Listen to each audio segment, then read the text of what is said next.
Today we're going to look at some basics of public relations writing. And while these initially seem fairly elementary, we're going to talk about proofreading, about some ethics, about writing simply. There are errors made every single day in these regards. So I think it's important. One, it's a nice way for us to ease into the course. But two, it serves as a gentle reminder that none of us are above making an error, right? A grammatical error, a typo. And we'll talk about the importance of that when you are being paid to represent an organization or another entity. So we're going to start off with the importance of making sure that you write simply. Basic rule of thumb is to write for a 6th grade reading level. There are a number of different services on the web that will allow you to copy and paste your text, and it will let you know what level that is at. These are free services, which can be really helpful, particularly if you're working with content that is challenging. As I mentioned in our previous lecture, I used to work in the healthcare setting, and there are times when you're looking at sophisticated procedures or new interventions where it can be a challenge. But at the end of the day, remember, our job is to accurately portray information from an organization or entity we are working on behalf of to their stakeholders.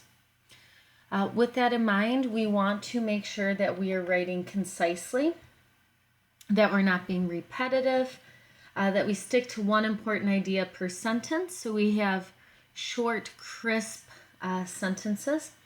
I also want you to think about writing the way people talk. A lot of times, especially through the latter half of your undergrad and especially in graduate school, you'll be asked to write longer and longer documents, and we will ask you to write in formal voice.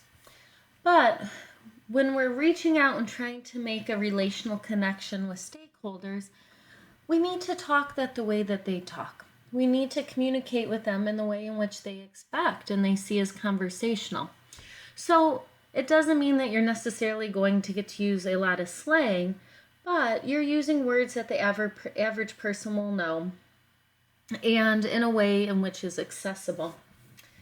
I want you to think, again, when we're thinking about writing simply, we're going to use the subject, verb, object approach to sentences. We're going to always try and use our active voice and keeping it in present tense. Another thing, think about how you can avoid jargon. This is going to be more and more of a challenge the further you progress in your career, especially if you stay within house in a particular field. So if you work within education, or if you work within healthcare, or work within finance, a lot of these terms that are initially unknown to you, you're going to know them like the back of your hand. You're going to be able to use the acronyms. But remember, again, that we're writing for other stakeholders. So it doesn't do them any favors if we're using terminology or jargon they don't understand. And finally, for online writing, right? So whether you're doing blog posts, whether you're doing captions for Instagram, whether you're tweeting, or simply naming files to be accessible online through YouTube or your organization's website, create short, compelling titles so search engines can optimize that information. Fancy way of saying, the more clear-cut the title, the easier for search engines like Google to figure out what that is, to categorize it, and to start making sure that that post comes up when someone types in that particular phrase. This next slide is just a friendly reminder about proofreading. In many ways, going into public relations, particularly in the beginning of your career, is all about writing. As you progress in your career, you might find yourself drawn more into strategy or maybe event planning or other aspects of public relations, but particularly those first 5 years, you are going to be writing a lot. So it's important to figure out what different safety nets can you put in place in order to make sure that you're creating grammatically sound and error-free documents. Right? So one thing you might consider doing is reading your work aloud. When we read out loud, we automatically make our mind slow down. It takes our mind more time to think, to read out loud, than it does when we're simply reading in our heads. So that's one way when we're reading out loud that we might be able to catch errors that when we're just kind of whipping through with a cursory glance and reading in our minds that we're not able to catch. The other thing you might think about is building in a day before your deadline. So all that means is if you know you want to release the press release on a Wednesday, having it done by Monday afternoon or Tuesday morning so that you can come in with fresh eyes on Wednesday and read it over. When we're working on something, especially if we're busy and we've spent a lot of time, all of a sudden that document says exactly what we want it to say, even when it doesn't, right? So building in that time can help. And finally, something that's done fairly commonly, especially if you are working with other professional communicators or public relations practitioners, is to have a proofing buddy system. You're reading your colleagues' brochures and press releases and blog posts before he or she publishes them, and he or she is doing the same for you.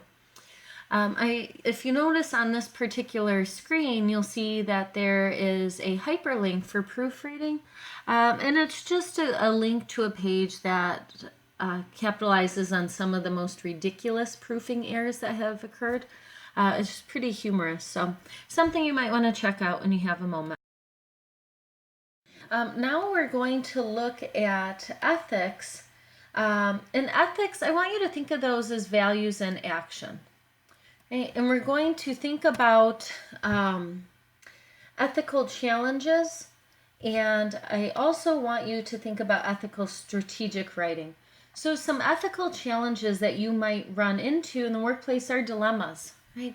So it might be our manager is telling us one thing, but another individual in the organization is asking us to do another thing. So that's a dilemma.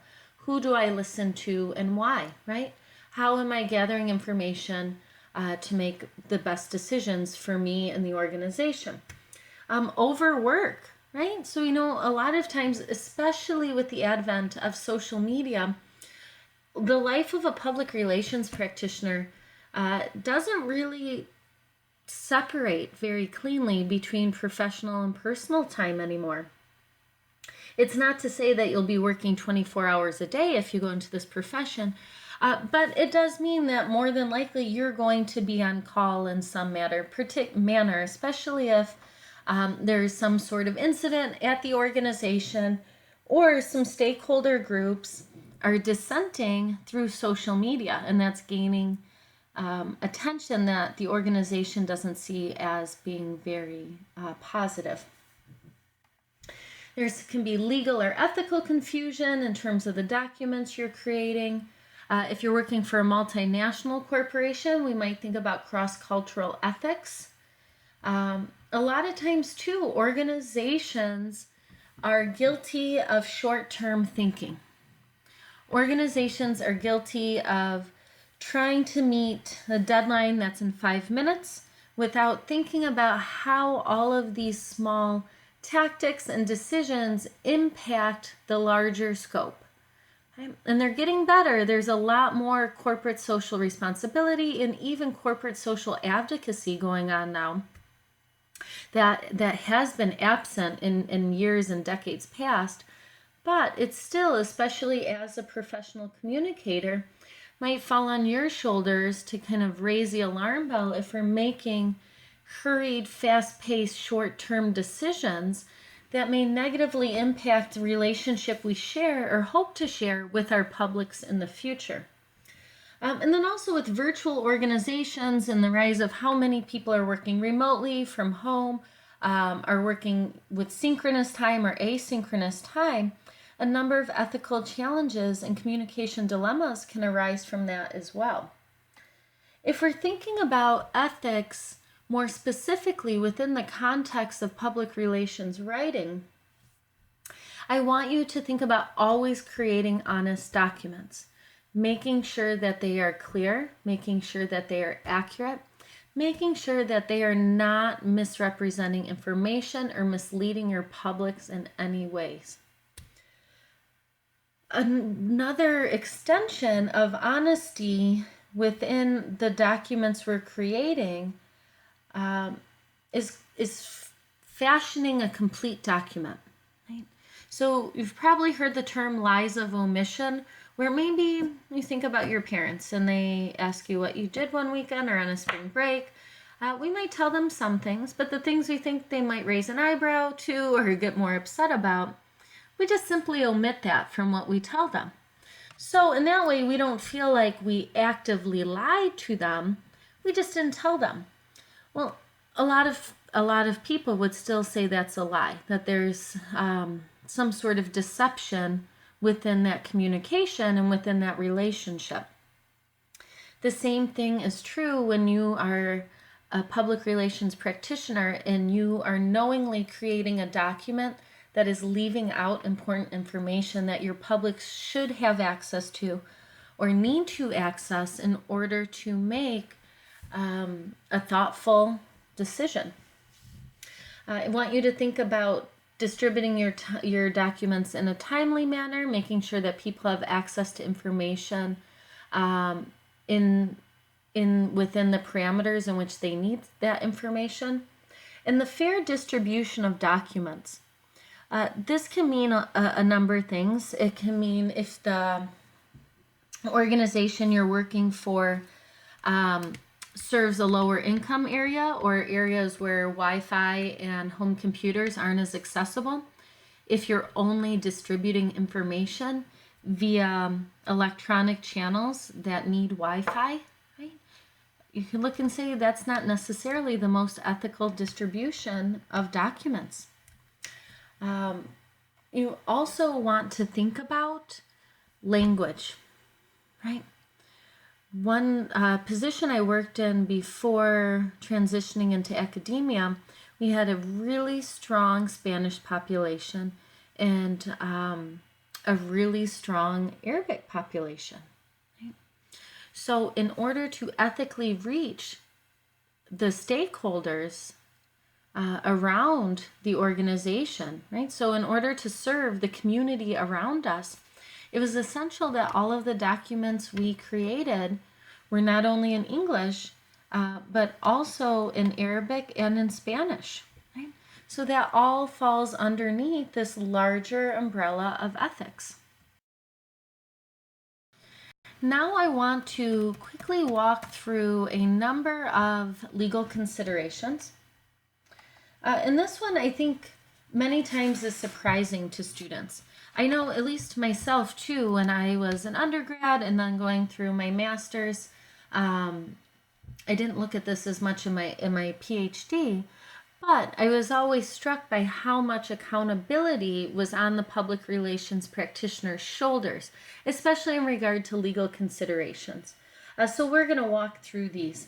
So puffery, the thing about this is deceptive advertising. It's non-objective, exaggerating claims that are hard or impossible to verify. So think about when you go into the store, you're at Meijer, you're at Target, you're at Harding's, and you pick up sunscreen. It says, this is the best product ever, right?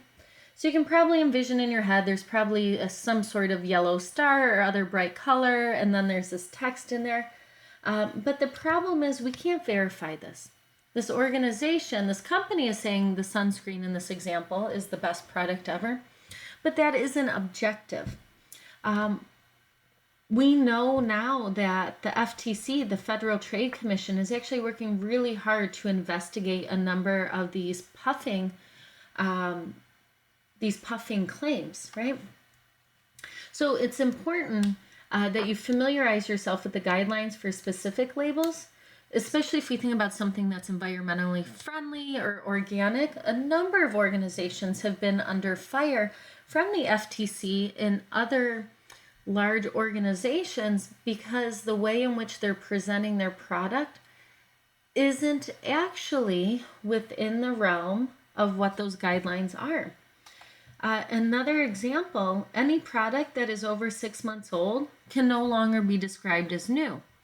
So, the second that is 6 months and 1 day, you are guilty of puffing if this is on the materials or the product that your organization is selling. So make sure you stay away from these glittering generalities. In terms of copyright, this protects intellectual property of original works. Copyright is a form of protection provided to the authors of original works. It can include literary works, dramatic, musical, artistic, intellectual works, and things that are published and unpublished, right? So this is one that can be somewhat confusing. There is, as you just heard in the definition, it's a really large category. So your organizations, if you're working in-house or an agency, you will have access to lawyers, most likely. And that's something that when in doubt, just want to chat with them about. Trademark here, this is a word, name, or similar device which is used in trade with goods. In many ways, this makes it sound much more difficult to access than it is. The easiest example is, let's say your nose is running and you decide you need to blow your nose, right? If you are actually going for a Kleenex brand tissue, then you can ask for Kleenex. If you are using an off-brand, let's say you go to Meijer and you want to save a little money, so you buy the Meijer brand tissue, Kleenex has their name, they're trademarked. So what you would actually want to ask for then is a tissue and not a Kleenex, right? So it's just saying that they own that name.